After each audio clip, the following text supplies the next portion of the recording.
Hello, my name is Millie Perry, and I'm very happy to be here today to talk to you and contribute a little bit to this dialogue of digital identity, the angle of blockchain-based solutions and ideas. I think the blockchain adds some interesting contribution to this dialogue of digital identity. It brings the idea of decentralized identity. I'm a blockchain expert, and I'm dealing with governance, DAO, as you can see, policy of blockchain, and digital identity. So the idea of decentralized identity is a self-owned, independent identity that enable trusted data exchange. Decentralized identity is an emerging Web3 concept based on a trusted framework of identity management. Such decentralized identity management include an approach to identity and access administration that allows people to generate, manage, and control their own personally identifiable information, abbreviation as we call it PII, without centralized third party like a registry, identity provider, or a certification authority. Considered to be private and sensitive data, PII refers to the body of information about specific individuals that directly or indirectly identify them. Usually, it combines name, age, addresses, biometric, citizenship, employment, credit card accounts, credit history, etc. With decentralized identity, user can control their own PII and provide only information that is required to be verified. A decentralized identity aims to give people official proof of identity and complete ownership and control over their identities and secure the user-friendly way, in a secure, friendly way. A verifiable proof of existence is often needed for citizenship to access essential services like healthcare, banking, and education. Self-sovereign identity is another step in the idea of decentralized identity. Self-sovereign identity is a concept that refers to the use of distributed databases to manage PII. The notion of self-sovereign identity, the abbreviation we use is SSI, is core to the idea of decentralized identity. Instead of having a set of identities across multiple platforms or a single identity managed by a third party, SSI users have digital wallets in which various credentials are stored and accessible through a reliable application.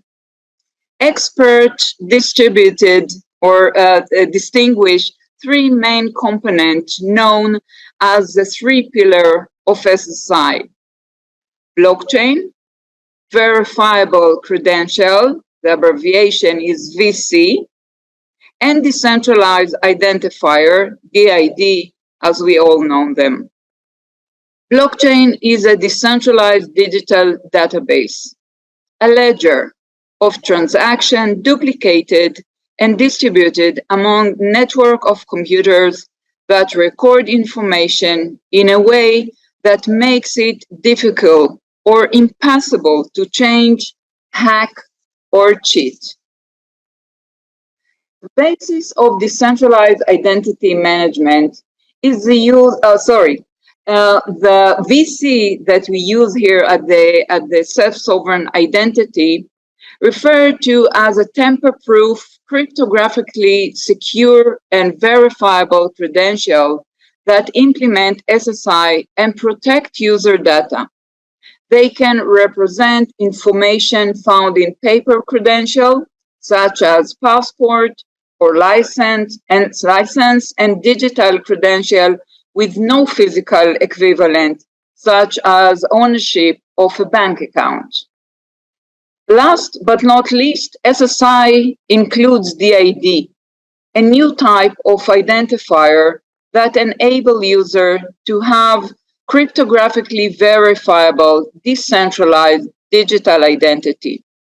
A DID refers to any subject like a person, organization, data model, abstract entity, etc., as determined by the controller of the DID.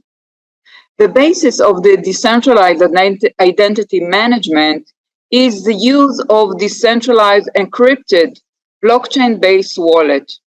In a decentralized identity framework, users utilize decentralized identity wallet special apps that allow them to create the decentralized identifier, store their PII, and manage their VC, instead of keeping identity information on numerous websites controlled by intermediaries. The public key distinguishes a concrete wallet, while the private one, which is stored in the wallet, is needed during the authentication process. While decentralized identity wallet transparently authenticate user, they also protect user communication and data. Not everything is bright, as we know. We have challenges, we have pros and cons. The SSI, the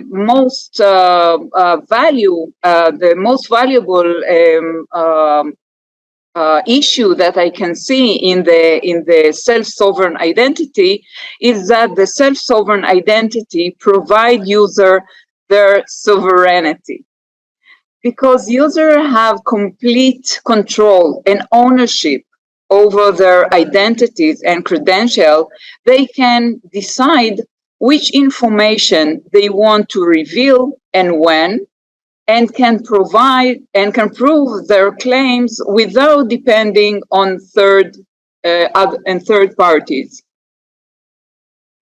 Decentralized identity technology gives users the advantage of easily creating, managing their identity with user-friendly, neotric decentralized identity application and platform. As for the faults or the drawbacks, the primary issue is adoption. Governments and organizations are still attempting to figure out how to deploy the decentralized identity technology at scale, while most non-tech users have not even heard of this phenomenon. Though the decentralized identity is fairly new, initiatives and players in the decentralized identity space, software for implementing decentralized identity wallet and supporting services are plentiful. They range from Hyperledger open source developing community through a range of decentralized identity protocols and startups to some of the biggest names in the industry. With growing blockchain adoption, crypto, and Web3, I can see the SSI turn to be the most important building block on the Web3 future and digital world. Thank you for your time.